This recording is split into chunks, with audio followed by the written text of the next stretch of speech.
बिस्मिल्लाहिर्रहमानिर्रहीम। शुरू करता हूँ अल्लाह के पाक नाम से जो बहुत बड़ा मेहरबान नहायत रहने वाला है। दोस्तों, बहनों, भाइयों और बुजुर्गों, अस्सलाम वालेकुम।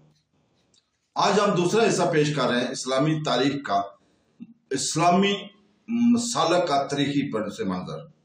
तो दोस्तों, बहनों, भाइयों, बुजुर्गों, कादरिया तर्ज इस्तिलाल की तहा यह है कि इंसानी मुआमलात के तनाजर से अल्लाह ताला की जात को हटाकर इंसान के अपने अमाल के मुताबिक जन्नत या जहन्नम पाने की पेशीन गोई कर दी जाती है। मुस्लिम मख्तबा फिक्र के लिए ये बात काबिल कबूल नहीं थी। बुनियाद परस्त हलकों से इसके खिलाफ रद्द अमल होना जरूरी था।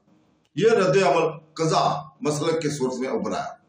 इस मसलक की बुनियाद इब्न सफ़वान रहमतुल्लाह अलैह, जिनका इंतकाल सन 745 में हवा ने में डाली। इब्न सफ़वान का मौक़िफ़ यह थी कि खुदाए ताला कादिर मुतलक है। इंसान दुनिया में जो कुछ करता है, भलाई या बुराई, सब कुछ इसकी तकदीर में लिखा जा चुका है। वो जन्नत में जाएगा या जहन्नम में, इसका फैसला भी हो चुका है। कादरिया मसलक की तरह कज़ा मसलक भी अपने तर्ज फिक्र के लिए कुरान शरीफ और सुन्नत रसूल से जवाज ढूंढ निकालता है। आप सल्लल्लाहु अलैहि वसल्लम फरमा दीजिए कि अल्लाह जो चाहे वही होकर रहता है। मैं तो अपने नफा नुकसान का मुख्तार भी नहीं। अगर मैं गैब जान लिया करता तो यूं होता कि सब नफा समेट लेता और कोई तकलीफ मुझे पहुंच न पाती। मैं तो अपने ईमान वालों को खबरदार करने वाला और खुशी सुनाने वाला हूं। ये कुरान शरीफ की आयत नंबर 188 है। तो दोस्तों, अब नजरती मुकाबले के लिए मैदान तैयार था। इस सैयद के इब्तदाई दौर की तरह इस्लामी तहजीब ने भी अभी यूनानी अकलियत पसंदी के साथ जोर आजमाइश शुरू की थी। इसका नतीजा निकलेगा और जवाब अब भी वाज़ेह नहीं है। इसके जवाबात इन जान मुस्तकबिल के देरों में गुम थे। इमाम जाफर सादिक और इमाम अबू हनीफा दोनों कज़ा और क़दर के दलाइल से अच्छी तरह वाकिफ थे, लेकिन उन्होंने इन इख्तिलाफात से अपने आप को दूर रखा। वासिल बिन अता ने, जिनका इंतकाल सन 749 में हुआ था, कादरिया मसले के तदीन की, इसे परवान चढ़ाया, इसकी वजाहत की और एक मुतदल फलसफा की शक्ल दी। आगे चलकर यही मुतज़ल्ला मसलक कहलाया। यूनानी तर्ज फिक्र ने इस्लामी तहजीब को जो चैलेंज पेश किया था, हम मुतज़ल्ला मसलक को इस यूनानी तर्ज फिक्र का पहला जवाब कह सकते हैं। मुतज़ल्ला मसलक तकरीबन 200 सालों तक अर्तका पजीर रहा और अक्सर औकात इस्लामी मसालक में इंतहाई पासर और अहम तर्ज फिक्र का मसलक बना रहा। इसकी असर पैजारी को हम इमाम अबू हनीफा, इमाम जाफर सादिक या इमाम मालिक के मसाले के साथ मुसाबकत कर सकते हैं। मुतज़ल्ला मसलक को सबसे पहले इमाम हम्बल, जिनका इंतकाल सन 855 में हुआ, ने चैलेंज किया। फिर हसन अल-अशअरी, जिनका इंतकाल सन 935 में हुआ, ने किया। आखिरकार इमाम अल-गज़ाली, जिनका इंतकाल 1111 में हुआ, ने इस मसले को मुकम्मल तौर पर मात दे दी। अफकार की इस जंग ने इस्लामी तारीख पर अपने इन निशान छोड़े। आज भी ये मसलन तर्ज फिक्र पर काफी असरअंदाज है। मुतज़ल्ला मसले का तमाम तर जोर इंसानी दलाइल और इंसान के रिश्तेदार, इंसान से खुदा ताला के रिश्ते को समझने की सलीत पर कायम है। लाजमी तौर पर उन्होंने अपने दलाइल को कुरान और सुन्नत से ही अक्स किया है। मुतज़ल्ला मसले के असूल ये है कि नंबर 1, तौहीद कह दो कि अल्लाह एक है, वाहिद है, बेताजा और इसकी किसी हाजत नहीं, और ना इसको कोई औलाद है और ना वो किसी की औलाद है, और इसके बराबर कोई नहीं। कुरान की ये सूरत भी है। नंबर 2, इंसान की आजादाना मर्जी। अगर आप सल्लल्लाहु अलैहि वसल्लम का रब चाहता तो तमाम रोए जमीन के लोग सब के सब ईमान लाते। तो क्या आप सल्लल्लाहु अलैहि वसल्लम लोगों पर जबरदस्ती कर सकते हैं हत्ता कि वो मोमन हो जाएंगे? नंबर 3, इंसान की जिम्मेदारी का असूल और इंसान के अमाल के मुताबिक जज़ा और सजा किसी आदमी को ताकत से ज्यादा देना अल्लाह का दस्तूर नहीं। नंबर 4, सख्त इखलाकी ज़वाबित का वो हुक्म कि बुरी बातों से बचें और नेक काम करें। बेहतरीन उम्मत जो लोग के लिए पैदा की गई है, तुम नेक बातों का हुक्म करते हो और बुरी बातों से रोकते हो। मुतज़ल्लियों ने इंसान से इंसान का रिश्ता, इंसान का तख्लीक कायनात से तल्लुक और फिर खुद इंसान के खुदा से वापसी जैसे मसाइल पर इन असूलों को लागू किया। इंसान को तख्लीक का मरकज मानते हुए उन्होंने ये नजरिया आगे बढ़ाया कि इंसान खुद अपनी तकदीर का मामार है। यह भी इंसान की ही जिम्मेदारी है कि वो खुदा ताला के अहकामात के मुताबिक दुनिया से मेल करे। खलीफा मामून ने मुतज़िला मसलों को सुल्तनत का सरकारी अकीदत बढ़ा दिया गया। सन 847 का 861 तक यानी खलीफा मंसूर से लेकर खलीफा अल मुतवक्किल तक मुतज़िली सरकारी सरपरस्ती से अफादा करते रहे। यही वो दौर है जब बगदाद में दारुल हुकूमत कायम किया गया, जहां यूनानी फलसफा, हिंदुस्तानी फल्कियात और चीनी टेक्नोलॉजी की किताबें अरबी जबान में तर्जमा की गई, इल्म की नौशोनुमा होने लगी और बगदाद दुनिया भर के दानिशवरों का मरकज बन गया।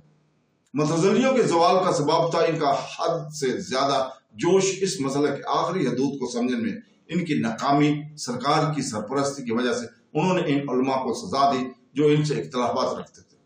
मुखालफत की आवाज खत्म करने की कोशिश की। उन्होंने अपने मसले की हदूद को इस कदर ज्यादा बढ़ा चढ़ाकर पेश किया, ऐसे तरीकेकार को अल्लाह ताला और कुरान की सफा से मुतसफ कर दिया। इस्लाम की पोजीशन ये है कि अल्लाह वाहिद है और कोई इसका हमसर नहीं। इसलिए मुतज़िलियों ने यह दलील पेश की कि कुरान इस जात यकता का हिस्सा भी अगर नहीं है तो इससे अलग भी नहीं हो सकता। खुदा ताला की इकताई यानी खालिस तौहीद को बरकरार रखने के लिए उन्होंने कुरान को खलक के मकाम पर रख दिया। दूसरे अल्फाज में उन्होंने ये दलील पेश की कि अल्लाह ताला ने कुरान की तख्लीक वक्त के एक मुकर्रर करदा मरला पे की। मखलूक के मसला ने मुसलमानों को न सिर्फ बड़े ग्रोहों में बांट दिया बल्कि आपसी खलफशार में मुब्तला कर दिया। अलावा इसके इनके और इनका नजरिया भी था इंसान के अमाल के साथ ही जज़ो सजा का बहाव खुद ब खुद होता रहता है। इसका नतीजा ये निकला कि दूसरे दानिशवरों ने इन ख्यालात को एतराज़ किया और उन्होंने सवाल पेश किया कि अगर इंसान को अच्छे अमाल की जजा खुद ब खुद मिल जाती है और बुरे अमाल की सजा भी खुद ब खुद मिल जाती है तो खुदा ताला के रहम करम की जरूरत ही कहाँ रह जाती है। इस किस्म के फैसला को नजरियात ने मुसलमानों में फैज और गजब की एक लहर से जुड़ा दी, जिसकी वजह से बगावत का भड़क उठना लाजमी थी। मुतज़िलियों को असूली उलमा की जानिब से चैलेंज दरपेश हुआ। इस मज़ामत के मशहूर तरीन आलम है इमाम हम्बल रहमतुल्लाह अलैह, जिनका इंतकाल सन 855 में हुआ और वो एक जीत आलम थे। उन्होंने अपने दौर में जारी तमाम फिका के मसालिक के असूलों की तालीम हासिल की, यानी हनफी, शाफी, मालकी और जाफरी का। अलावा इसके उन्होंने इल्म कलाम यानी इस दौर के फलसफी इल्म मसल को भी तालीम हासिल की। मुतज़िलियों के नजरियात से अवाम में बहुत ज्यादा इंतशार फैल रहा था। इस्तेहकाम वक्त की बड़ी जरूरत थी। इनसे नए नजरियात का मुकाबला लाजमी था। इमाम हम्बल ने ये दलील पेश की कि कुरान और सुन्नत रसूल पाक सल्लल्लाहु अलैहि वसल्लम की सिर्फ इन रवायात की पाबंद इंतहाई सख्ती के साथ लाजमी है जो बाकायदा तस्दीक शुदा है। हर वो असूल चाहे वो कानून हो या फलसफियाना, अगर इसकी बुनियाद कुरान और सुन्नत नहीं है तो वो बिद्दत है। उन्होंने ये इजमा के तौर में अख्तलाफ किया, इसको इस वक्त तक नहीं मानते थे जब तक कि सुन्नत से इसके तस्दीक ना हो जाए। उन्होंने फिका में क्यास और एहतसान के तरीका को भी मुकम्मल तौर पर रद्द कर दिया। इनका ये तर्ज इस्तेलाल मुतज़िलियों के लिए बड़ा चैलेंज था, जिनकी सरपरस्ती खलीफा वक्त की सरकार खुद कर रही थी। इसका नतीजा ये हुआ कि इमाम हम्बल की जिंदगी का अक्सर हिस्सा सजा भुगतने और जेल खाने में गुजरा। इनकी साबित कदमी और मुसलसल जदोजहद ने तमाम अफराद की हिम्मतें बढ़ा दी जो मुतज़िलियों के खिलाफ थे। बुनियादी तौर पर इमाम हम्बल की कोशिशों से ही सन 847 में खलीफा अल मुतवक्किल ने मुतज़िला मसलक से दस्तकारी हासिल का ऐलान किया। जिस तरह मुतज़िलियों ने अपने अरूज के दौर में अपने खिलाफ आवाज उठाने वालों को इंतहाई सख्त सजाएं दी थी, इन्हें जेलों में डाला था, इसी तरह जब अशअरियों ने इक़्तिदार का दामन था तो अपने मुखालिफिन को वैसी ही सजाएं देकर इंतकाम लिया। इस्लामी तारीख में मुखालिफिन इत्फाक का रखने वालों का अक्सर औकात ऐसा ही इंजाम होता है। हम्बली मसलक अरब और मगरबी इराक में 18वीं और 19वीं सदी ईस्वी में वहाबी तहरीक के उठने तक नशोनुमा पाता रहा। इस वक्त ये इलाका सुल्तानत उस्मानिया में शामिल था। तरब तसूफ को इल्म सीखने और कानूनी अमल समझने, चूंकि वो हनफी मसलक थे इसलिए अपने नजरियात में काफी आजाद ख्याल थे। वहाबियों ने तुर्कों को मसलक को अपनी मरोजा रवायत के खिलाफ समझा। वहाबी मसलक के अरबों ने 18वीं सदी में बगावत कर दी। जब सन 1917 में वहाबियों ने हज्जाज पर कब्जा कर लिया तो हम्बली मसलक को अरब का बाकायदा सरकारी कानून करार दिया गया। यही अरब आगे चलकर सऊदी अरब बना।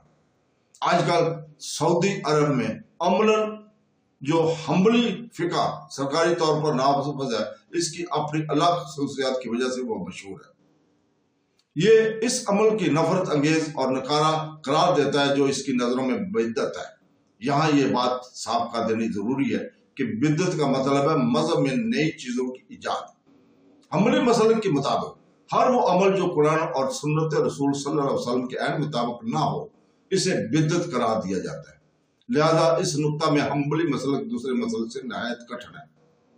रसूल पाक सल्लल्लाहु अलैहि वसल्लम की सुन्नत पर मबनी चारों फिका मालिकी, शाफी और हम्बली आपस में एक दूसरे को तस्लीम करते हैं, लेकिन बसा औकात इनकी आपसी चपलिश ने तारीख के अहम वाक़यात के नतीजे पर देर पा असर छोड़ा है। हम देखते हैं कि जब चंगेज खान आलम इस्लाम पर हमला के लिए परतोड़ रहा था तो खुसूसियत के साथ इस वक्त हनफी, शाफी और जाफरिया फिका के मानने वाले खरासान और फारस में आपस में ही दस्ते गरेबान थे, एक दूसरे से लड़ाइयों में उलझे हुए थे। ये वो हालात थे जिन्होंने चंगेज खान को सन 1219 में खरासान के बादशाह के खिलाफ जंग के राह हमवार की। इस सूरत हाल से चंगेज खान को जबरदस्त फायदा हासिल हुआ। शायद वो तर्ज फिक्र जो इस्लामी अफकार पर बेइंतहा असर अंदाज रहा वो वाला शहरी ही नहीं है।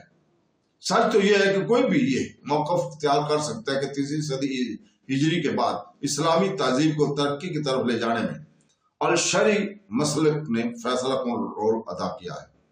सदियों से मुसलमानों की अक्सरियत पांचवी फिका यानी हनफी, मालिकी, शाफी, हम्बली और जाफरिया के साथ ही अशरी फलसफियाना अफकार को भी अपनाती आ रही है। फर्क सिर्फ इतना है कि फिका की पांचवी मसालक पर खुलकर बहस होती रही, इनके दरमियान बामी तआवुन भी रहा और आपसी कशमकश भी रही। जबकि इशारी नजरियात इस्लामी तहजीब और तमद्दुन में इस तरह शरीयत कर गए जैसा कि नखलस्तान में पानी जज़ब हो जाता है। इस्लामी तहजीब की अपनी कामयाबियों और नाकामियों में अशरी नजरियात का बहुत बड़ा असर और नफूज रहा है। अल-गज़ाली, जिनका इंतकाल सन 1111 में हुआ, से लेकर हिंदू पाकिस्तान के अल्लामा इकबाल, जिनका इंतकाल 1938 में हुआ, तक अल-अशरी नजरियात एक उबलते चश्मा की तरह इस्लाम के जरखेज सरजमीन की आबियारी करते रहे, मुसलमानों के इज्तिमाई जदोजहद के रुख का तयीन करते रहे, इसे नई जहद, नई समत अता करते रहे। अबुल हसन अल-अशरी, जिनका इंतकाल सन 935 में हुआ, इन्हीं के नाम से अशरी मसलक मसूम है। उन्हें अल-अशरी मसलक के मानने वालों ने आखिरकार मुतज़िलियों को मात दी। अल-अशरी इब्तिदा में मुतज़िला मसलक से ही वाबस्ता थे। मुतज़िलियों ने दलील को वही इलाही पर फौकियत दी और इससे गलत नतीजा पहुंचे कि कुरान की तख्लीक वक्त के साथ हुई। ऐसे ख्यालात मुसलमानों के लिए नाकाबिले फौकियत दी और इस नतीजे पर पहुंचे कि कुरान की तख्लीक वक्त के साथ हुई। ऐसे ख्यालात मुसलमानों के लिए नाकाबिले बर्दाश्त थे। अल-अशरी ने इन दलाइल की नफी की और वही को हुज्जत की दस्तरा से परे रखा। हुज्जत वक्त के हदूद में मौकीद है या अव्वल और आखिर मुतल्लिक़ पहले ही एक मफरूजा तय कर लेता है। वही आला और बरतर और मारवा अदारक है।